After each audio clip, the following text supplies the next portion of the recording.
እንዴት ናችሁ ልጆች? አሁንም እኔ አዳም ነኝ። ከዕለታት በአንዱ ቀን አንዲት ተንኮለኛ እባብ ወደ ሚስቴ ወደ ሔዋን በመምጣት በጆሮዋ የዚህን ዛፍ ፍሬ ለምን አትበሉም በማለት አንሾካሾከችላት።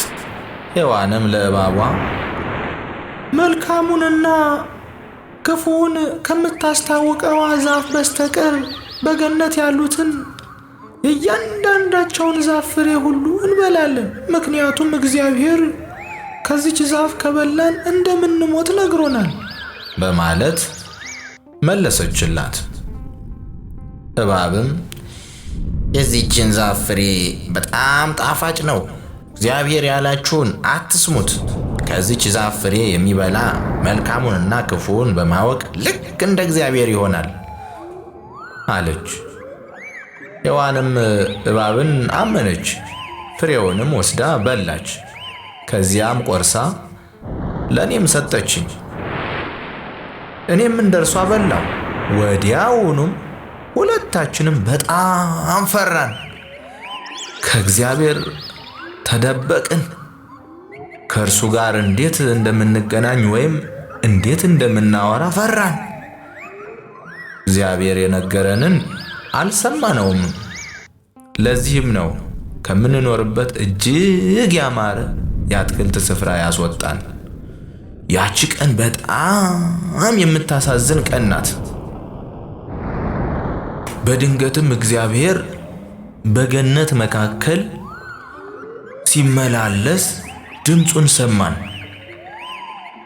ከዚያ ሁለታችንም ራቁት ስለነበርን በቅጠል ተሸፋፍነን ተደበቅን። ከዚያ እግዚአብሔር እኔን ጠርቶ አዳም ሆይ ወዴት ነህ አለኝ። ከዚያም እኔ ጌታ ሆይ ራቁቴን ስለሆንኩኝ ፈራው፣ ስለዚህም ተደበቅኩ አልኩት። ከዚያም እግዚአብሔር አትብላ ካልኩ ከዚያ ዛፍ በላህን? የከለከልኩህን ነገር አደረግህን? አለኝ። ከዚያ እኔም በጣም በመፍራት ወደ ሔዋን እያመለከትኩኝ እንደዚህ አልኩ። ረዳት ትሁን ብለህ የሰጠኸኝ ሔዋን ናት ያሳተችኝ። ጌታ ሆይ እሷ ናት ያሳሳተችኝ፣ እሷ ናት ያበላችኝ አልኩኝ። ከዛ ሔዋን ደግሞ ጌታ ሆይ እባብ ናት ያሳሳተችኝ አለች። ጌታ ግን ያው ፍርዱን መፍረዱ አልቀረም ነበር። ምክንያቱም እሱ አይዋሽም፣ አይሳሳትም። እኛ በድለናል፣ ኃጢአት ሰርተናል፣ ትእዛዙን መጠበቅ አልቻልንም ልጆች። በዚያ ምክንያት እግዚአብሔር እንደዚህ አለ፣ እባብን እንግዲህ እግሮች አይኖሩሽም፣ በደረትሽ ትሳቢያለሽ አላት። እንደገና ደግሞ እኔን ጥረህ ግረህ ትበላለህ፣ ምድር እሾህና አሜከላን ታብቅልብህ፣ ከመሬት ተገኝተሃልና ወደ መሬት ትመለሳለህ አለኝ። ሔዋንን ደግሞ ምጥሽንና ጻርሽን አበዛዋለሁ፣